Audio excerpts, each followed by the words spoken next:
താൻ എങ്ങനെയോട് വരിക? അവനെ താൻ എങ്ങനെയോട് നടന്നു വരിക? അവനെ ഞാൻ ഷോർട്ട് ആക്ഷൻ പറഞ്ഞാൽ നടന്നു വരും. ഒന്ന് കാണിക്കടോ. എല്ലാവരും ഇങ്ങനെ കൂടി നിൽക്കട്ടെ. ഓൾറെഡി മമ്മൂട്ടിനെ കണ്ടിട്ട് ആ കിളി പോയിട്ട് നിൽക്കുക. അർജൻറ്റീന ഫാൻസ് കാട്ടുകൂട്ടോ. അപ്പോൾ അതിൽ കാസ്റ്റിംഗ് നടക്കുമ്പോൾ എൻ്റെ പേര് പറഞ്ഞപ്പോൾ ഇവൻ എല്ലാ ഫുട്ബോളത്തിലും ഇപ്പം ഉണ്ട് എന്നുള്ള അവസ്ഥയാണ് ഉണ്ടായത്. അപ്പോൾ വീട്ടുകാരെ പറ്റി ചോദിച്ചപ്പോൾ ഇപ്പോൾ വീട്ടുകാർ കേൾട്ടമ്പത്ത് ഇറങ്ങോട് കൂടിയിട്ടാണ് ഞാൻ സിനിമ അഭിനയിക്കുന്നുണ്ടെന്ന് വീട്ടുകാരെ അറിഞ്ഞത്. പക്ഷെ ഇപ്പം അതിനോട് ചോദിക്കുന്നില്ല. അപ്പോൾ ഇങ്ങനെ സിനിമ എന്ന് പറഞ്ഞ മമ്മൂട്ടി ലൈനിൽ സംസാരിക്കും. പിന്നെ മമ്മൂക്കാൻ്റെ അഭിനയിക്കാണ് ഏറ്റവും സുഖം. കാരണം അത്ര നല്ല ആർട്ടിസ്റ്റുകളോട് നമ്മൾ അഭിനയിക്കും, നമ്മൾ അഭിനയിച്ച് പോകും.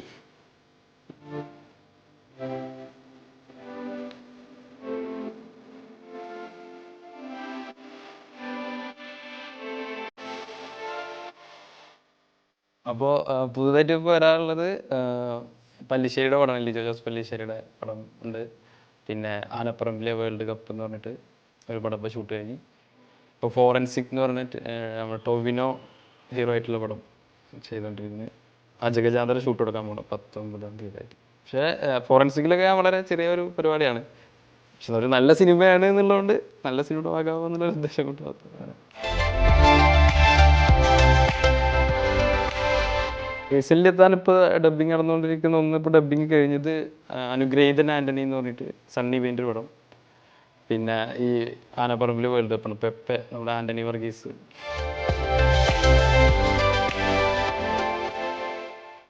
ഈ പല്ലിശ്ശേരിയുടെ പടത്തിലാണ് കുറച്ച് എന്താ ചലഞ്ചിങ് ആയിട്ടുള്ളൊരു പരിപാടിയാണ്. അതായത് ഒരു ഫുൾ ടൈം വെള്ളമടിച്ച് ഫിറ്റായിട്ട് നമ്മൾ ഷാപ്പിൽ നിന്നൊക്കെ പോകാൻ പറ്റാത്ത നടക്കുന്ന ആൾക്കാരുണ്ടാവില്ലേ, അങ്ങനെ കള്ളുടിച്ച് ഫിറ്റായിട്ടുള്ള ഒരാളാണ്. സിനിമ മൊത്തം അങ്ങനെയാണ് അയാൾ ഒരു. അപ്പോൾ അതാണ് ആ ക്യാരക്ടർ എന്ന് പറയുന്നത്. ഈ ആനപ്പറമ്പിലെ വേൾഡ് കപ്പ് എന്ന് പറഞ്ഞാൽ ഫുട്ബോൾ ബേസ്ഡ് പരിപാടി തന്നെയാണ്. അപ്പം ഒരു ഫുട്ബോളിനെ സ്നേഹിക്കുന്ന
ഒരു പ്രൊഫഷണൽ നാടകങ്ങളല്ല, അമേച്വർ നാടകങ്ങൾ, പിന്നെ സ്കൂൾ കോളേജ് നാടകങ്ങൾ, സബ് ജില്ല അങ്ങനെയൊക്കെ ബെസ്റ്റ് ആക്ടറും പരിപാടിയൊക്കെ ആയിരുന്നു അന്ന്.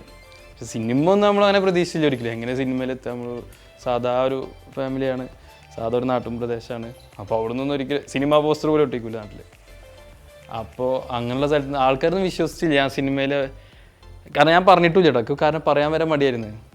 ഞാൻ സിനിമ അഭിനയിക്കണമെന്ന് പറഞ്ഞാൽ അറിയാൻ വിശ്വസിക്കില്ല എന്ന്. കാരണം അത്രയും സൈലൻ്റായിട്ട് നാട്ടിൽ നടക്കുന്ന സിനിമയെ കുറിച്ചിട്ടൊന്നും സംസാരിക്കാത്ത, സിനിമ ബാക്ക്ഗ്രൗണ്ടുള്ള ഫാമിലിയും അല്ല, നാടും ഇല്ല.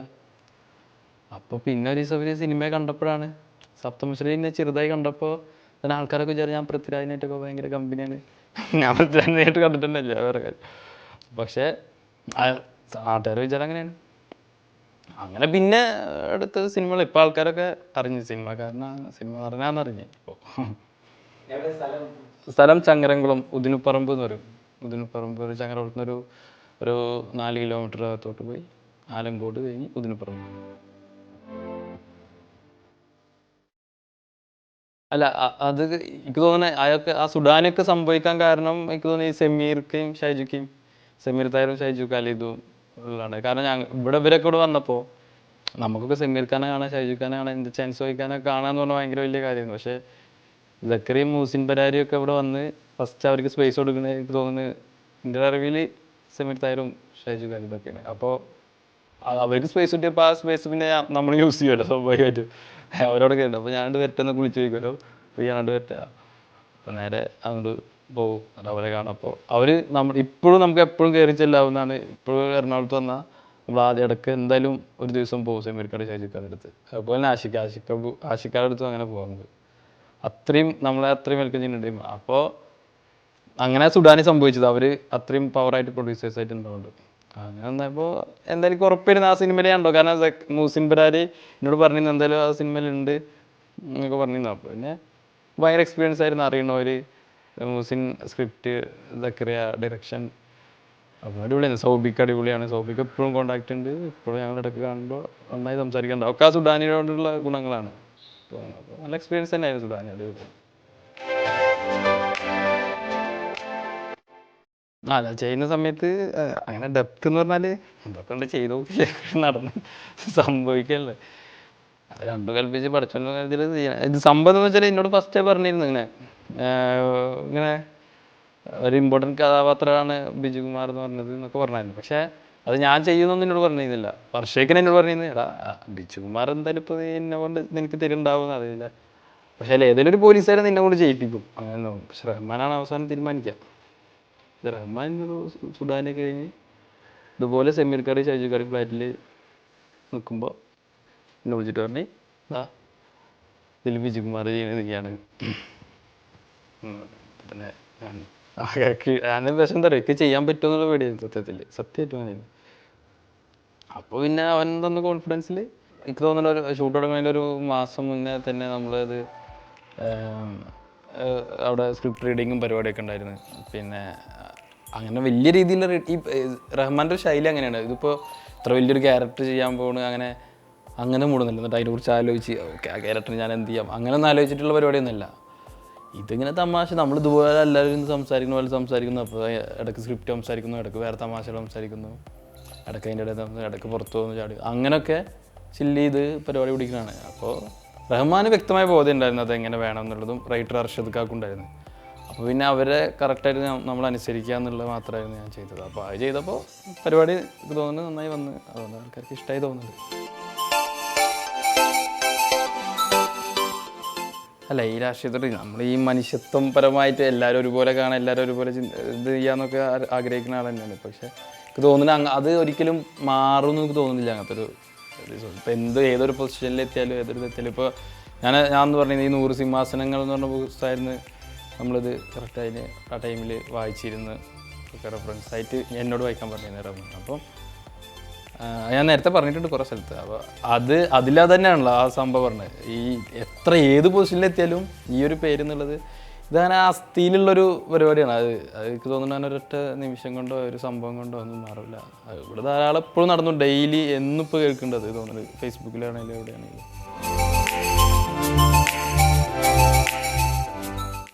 അടിപൊളിയായിരുന്നു. എനിക്ക് തോന്നുന്നു മമ്മൂക്ക ജോർജേട്ടൻ പറഞ്ഞോ, മമ്മൂക്കയുടെ കൂടെയുള്ള ജോർജേട്ടൻ പറഞ്ഞ എന്താ വെച്ചാൽ മമ്മൂക്ക കുറേ കാലമായിട്ട് ഇങ്ങനെ ഇത്രത്തോളം അതെന്താണെന്ന് വെച്ചാൽ നമ്മൾ ഷൂട്ട് ചെയ്തിരുന്ന സ്ഥലത്തേക്ക് വേറെ ആർക്കും വരാൻ പറ്റില്ല.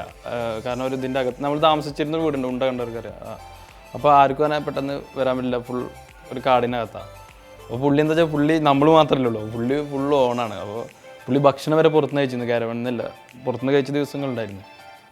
അപ്പോൾ അത്രയും പുള്ളിനായിട്ട് അത്രയും കമ്പനി ആയിരുന്നു പറഞ്ഞാൽ അത്രയും വാട്സപ്പ് നമ്പർ വാട്സപ്പ് ചെയ്യാൻ ചാറ്റ് ഇപ്പോഴും ചാറ്റ് ചെയ്യായിരുന്നു. ഞാൻ ഒരാഴ്ച മുന്നേ നമുക്ക് വൺ എന്ന് പറഞ്ഞ ലൊക്കേഷനിൽ ഞാനും ഗൂഗിളിനൊക്കെ പോയി കണ്ട് ആ വീട്ടിൽ നിന്ന് വേറെ എന്താ അണ്ടിപ്പുട്ടൊക്കെ ഉണ്ടാക്കി നമുക്കൊക്കെ ഭയങ്കര ഇഷ്ടമായിരുന്നു. അന്ന് പറഞ്ഞില്ല അപ്പോൾ അണ്ടിപ്പുട്ടൊക്കെ ഉണ്ടാക്കി നമുക്ക് അവിടെ നിന്ന് വീട്ടിൽ വന്നിട്ട് അപ്പോൾ നമുക്കായിട്ട് 3/4 മണിക്കൂറോളം വന്നിട്ട് സംസാരിച്ച് നമുക്ക് റൂമിൽ വിളിച്ചിട്ട് അത് എന്താ വെച്ചാൽ ആ സിനിമയിൽ നിന്നുണ്ടായ ഒരു ഗുണമാണ്. ആ സിനിമയിൽ എല്ലാവരും അങ്ങനെ ആയതുകൊണ്ട് ഇതുകൊണ്ട് ആ സിനിമ ഷൂട്ട് കഴിഞ്ഞ് പാക്കപ്പായിട്ട് മമ്മൂക്കയുടെ ഷൂട്ട് കഴിഞ്ഞിട്ട് മൈസൂരിൽ നിന്ന് മമ്മൂക്കയുടെ ഷൂട്ട് കഴിഞ്ഞ് മുമ്പ് എല്ലാവരും മമ്മൂക്കയുടെ ഹോട്ടലിലേക്ക് വിളിച്ച് രാത്രി ഒരുമിച്ച് ഡിന്നർ ഒരു പാർട്ടിയൊക്കെ വന്ന് എല്ലാവരും ഓരോരുത്തരും എണീറ്റ് സംസാരിച്ച് നമുക്ക് ശരിക്കും മനസ്സ് തുറന്നിട്ട് സംസാരിച്ച് അപ്പോൾ നമുക്ക് ഇത്രയും അത് ഭയങ്കരമായിരുന്നു.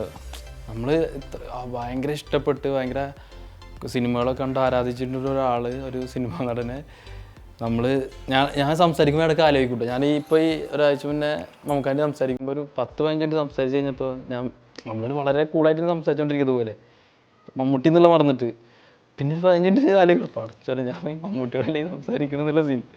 അതെന്താണെന്ന് വെച്ചാൽ പുള്ളി അങ്ങനെ എന്നിട്ട് എന്താടാ വീട്ടിൽ ഇത് മറ്റേ സിനിമയുടെ കാര്യം എന്താടാന്നൊക്കെ ചോദിച്ച് പുള്ളി ഇങ്ങനെ സംസാരിക്കുക. അപ്പോൾ നമുക്ക് അത് ഭയങ്കര ഒരു എക്സ്പീരിയൻസാണ്. പുള്ളിനെ തന്നെ അടുത്തിരുന്ന് കാണുന്നതും ഇപ്പോഴും പക്ഷേ കാണുമ്പോൾ എക്സൈറ്റ്മെൻറ്റ് ഉണ്ടല്ലോ. നമ്മൾ 40 ദിവസം ഒരുമിച്ചുണ്ടായിരുന്നെങ്കിലും ഇപ്പം നമുക്ക് തന്നെ പോയിട്ട് നമ്മൾ കാണുമ്പോൾ ഒരു പെട്ടെന്നൊരു എക്സൈറ്റ്മെൻറ്റ്. അത് വേറൊരു മനുഷ്യനായി.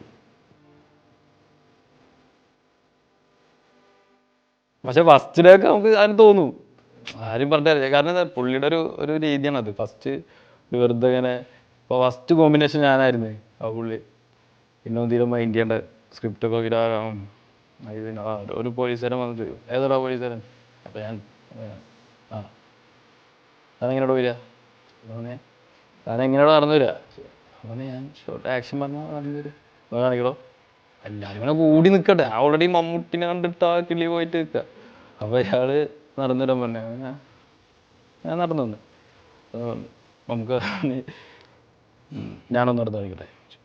അപ്പോൾ നമുക്ക് കടന്ന് ഇതുപോലെ നടക്കാൻ പറ്റും വെറുതെ ഇക്കാന്നറിയത് വെറുതെ ഞാൻ പറഞ്ഞ് ശ്രമിക്കാം നമുക്ക് ഷോട്ട് എടുത്ത് ഫോക്കസ് ആയിരിക്കാം ഇതൊക്കെ എന്തായാലും പുള്ളി വെറുതെ അവിടെ വെറുതെ ഓണാക്കി ആ ഷോട്ട് കഴിഞ്ഞ് പിന്നെ പുള്ളി എന്താ പറയുക എൻ്റെ പേര് ചോദിച്ച് അത്ര പറഞ്ഞ് പിന്നെ 2 ദിവസം കഴിഞ്ഞപ്പോൾ പരസ്പരം സംസാരിച്ചവിടുന്ന് ആ ഒരു ഇതിലേക്ക് വന്ന് പിന്നെ വേറെ പൊളിയായിരുന്നു.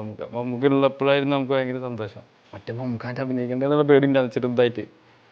പിന്നെ മമ്മൂക്കാൻ്റെ അഭിനയിക്കാണ് ഏറ്റവും സുഖം. കാരണം അത്ര നല്ല ആർട്ടിസ്റ്റുകളോട് നമ്മൾ അഭിനയിച്ച് പോകും. കാരണം റോൾ ക്യാമറ എന്ന് പറയുമ്പോൾ പുള്ളിയെ വേറൊരു പെട്ടെന്ന് അവർ തമാശയൊക്കെ പറഞ്ഞിരിക്കും പെട്ടെന്ന് കണ്ട് ചേഞ്ച് ആവും. അപ്പോൾ നമ്മളും അറിയാതെ നമ്മൾ ചേഞ്ച് ആവാതെ എന്നിട്ട് കാര്യമില്ല. അപ്പോൾ നമ്മൾ ചേഞ്ച് ആവും.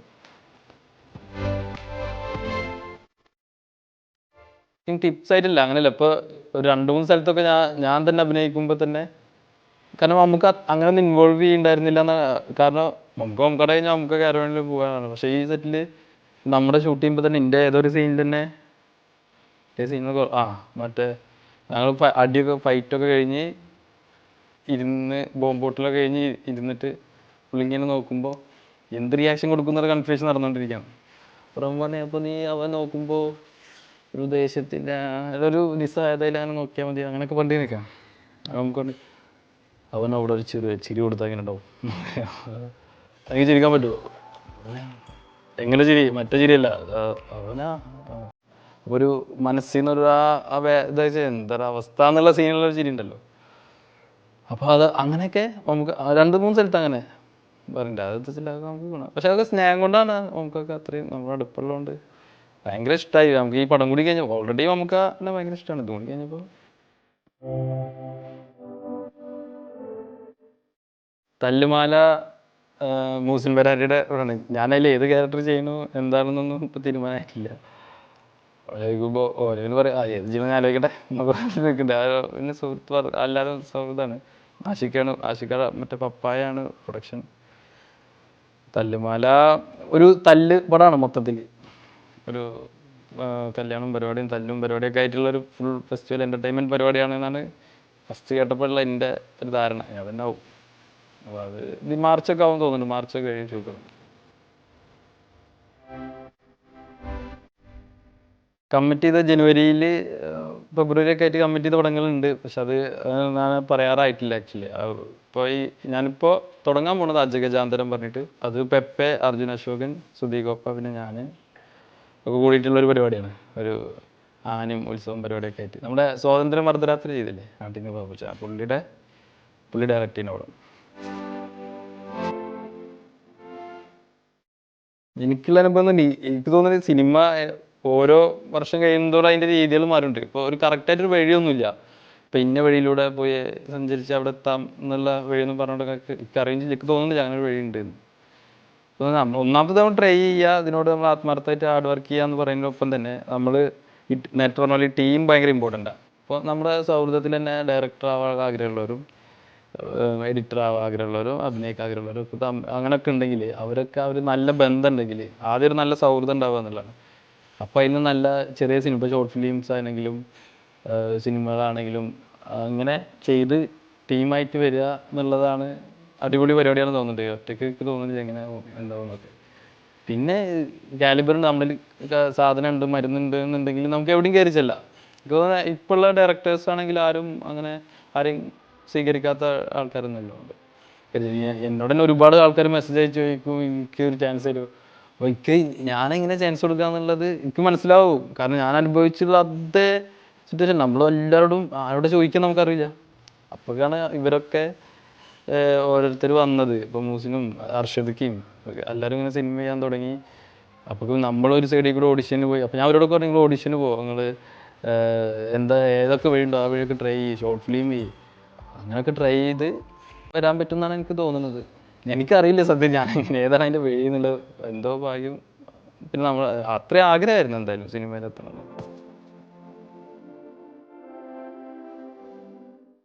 ഫാമിലി വീട്ടിൽ ഉമ്മ, അപ്പ, ഞങ്ങൾ 5 മക്കളാണ്. ഞാൻ രണ്ടാമത്തെ ആളാണ്. വീട്ടുകാർക്ക് സത്യത്തിൽ ഞാൻ കേൾട്ടം 10 റിലീസാകുമ്പോഴാണ് ഞാൻ ഇവിടെ എൻജിനീയറിങ് കഴിഞ്ഞ് ട്രെയിനിങ് വർക്ക് ചെയ്യാമെന്നാണ് വീട്ടിൽ പറഞ്ഞത്. അതായത് ട്രെയിനായിട്ട് വർക്ക് ചെയ്യാണ്. അത് കഴിഞ്ഞ് ഒരു 4 മാസം കൂടി കഴിഞ്ഞാൽ ഗൾഫിൽ പോവാം എന്നൊക്കെ പറഞ്ഞു വീട്ടുകാർ. ഗൾഫിൽ പോവാം, ഇന്ന് ഈ ഗൾഫിൽ പോകുക എന്നുള്ള സീനാണ് വീട്ടുകാർ. അപ്പോൾ ഞാൻ ഇവിടെ എന്ത് ചെയ്യുന്നത് വെച്ചാൽ മെഡിക്കൽ ഷോപ്പ്, ഡ്രൈവർ, ബയോഗ്യാസ്, ഈ ജാതി ജോലികളൊന്നും മൊത്തം. പിന്നെ ഈ നമ്മുടെ ഈ പാർക്കിംഗ് പരിപാടിയൊക്കെ ഉണ്ടല്ലോ, കാരണം ഓഡിഷന് പോവും. പക്ഷെ നമുക്ക് താമസിക്കണം, ഭക്ഷണം കഴിക്കണം. പിന്നെ വീട്ടിൽ ഞാൻ ട്രെയിനായിട്ട് വർക്ക് ചെയ്യാന്ന് പറഞ്ഞപ്പോൾ വീട്ടിലേക്ക് എന്തെങ്കിലും 2000 രൂപ ഏതെങ്കിലും അയച്ചു കൊടുക്കണം. അതായത് അല്ലെങ്കിൽ ഇപ്പം എന്താ അവിടെ ചെയ്യണമെന്നുള്ള സംശയം ഉണ്ടായിരുന്നു. പിന്നെ വീട്ടൊരിക്കലും സിനിമ സപ്പോർട്ട് ആയിരുന്നില്ല അന്ന്. കാരണം അവർക്ക് സിനിമയോടുള്ള ദേഷ്യമൊന്നുമില്ല, സിനിമ അത്രയും സ്റ്റേബിൾ അല്ല എന്നുള്ളത് അവർക്ക് അറിയണമുണ്ട്. പിന്നെ അത് ഭയങ്കര ഓർത്തഡോക്സ് ഫാമിലിയാണ്. അപ്പോൾ ഞാൻ അതൊക്കെ ഈ ജോലികളൊക്കെ ചെയ്യാമായിരുന്നു, ഓഡിഷന് പോയിരുന്നു. അങ്ങനെ പോയിട്ടാണ് അങ്ങനെ ഓഡിഷൻ ഉണ്ടായത്. അപ്പോൾ വീട്ടുകാരെ പറ്റി ചോദിച്ചപ്പോൾ ഇപ്പോൾ വീട്ടുകാർ കേൾട്ടം 10 ഇറങ്ങോട് കൂടിയിട്ടാണ് ഞാൻ സിനിമ അഭിനയിക്കുന്നുണ്ടെന്ന് വീട്ടുകാരെ അറിഞ്ഞത്. അല്ല, ഞാൻ അഭിനയിക്കുന്നുണ്ടെന്ന് പോലും അവരെ അറിയണത്. ഞാൻ വീട്ടിലൊന്നും പറഞ്ഞിട്ടില്ല. വീട്ടിൽ സിനിമയും കാണൂല. ഞാൻ ഉമ്മാനായിട്ടൊക്കെ തിയേറ്ററിൽ പോയി, പോകുന്നില്ല ഇപ്പോൾ തിയേറ്ററില്ല, ഉമ്മാൻ്റെ തിയേറ്ററിൽ പോയി. ഉമ്മ ഉണ്ട്, ഉമ്മക്ക് ഭയങ്കര ഇഷ്ടമായി. ഉപ്പ കണ്ടിട്ട് ഇപ്പം ടി വി വരുമ്പോൾ കണ്ടിട്ടുണ്ടാവും. പക്ഷെ ഉപ്പ അതിനെ വിളിച്ച് ചോദിക്കുന്നില്ല. ഇപ്പോൾ ഇങ്ങനെ സിനിമ മമ്മൂട്ടി ലൈനിൽ സംസാരിക്കും. സഹോദരങ്ങളൊക്കെ അടിപൊളി. അവരാണ് ഏറ്റവും സപ്പോർട്ട്. അതിലെന്നെ അവർക്ക് സന്തോഷമാണല്ലോ സ്കൂളിലൊക്കെ പോകുമ്പോൾ. ഇപ്പോൾ പെങ്ങളുണ്ട്, പെങ്ങൾ 9ാം ക്ലാസ്സിലാണ്. അവളൊക്കെ സംബന്ധിച്ചിടത്തോളം ഞാൻ വേറെ മമ്മൂട്ടി ലൈനാണ്. ഇന്ന സ്കൂളിൽ കൊണ്ടാക്കിയോ, ഞാൻ എൻ്റെ സ്കൂളിൽ കൊണ്ടാക്കിയുള്ളൂ. ഓക്കെ രാത്രി കൊടുത്തിട്ട് വരും. അതിൻ്റെ ഒക്കെ മക്കളുള്ള സീൻ ഉണ്ടല്ലോ, പക്ഷെ അടിപൊളിയാണ് അതൊക്കെ. അങ്ങനത്തെ പരിപാടിയൊന്നും അതിനെക്കുറിച്ചൊന്നും ആലോചിച്ചിട്ടില്ല. ഇപ്പം എന്താ വെച്ചറിയോ, കുറച്ചുകൂടി നല്ല സിനിമകൾ ചെയ്യുക, നല്ല സിനിമകൾ ആകാവുക, എന്നിട്ട് ഒന്നുകൂടി ആൾക്കാരൊക്കെ അറിയുന്ന ഒരാളൊക്കെ ആയി, നല്ല നടനൊക്കെ ആയിട്ടേ പിന്നെ വേറെ പരിപാടി നോക്കാം. അടുത്ത പരിപാടി ഇത് നിർത്താം, വേറെ ഒന്നും തിരിയണം തോന്നിയാലും തിരിയാം. For more filmy news and entertainment news, subscribe to Celluloid Online.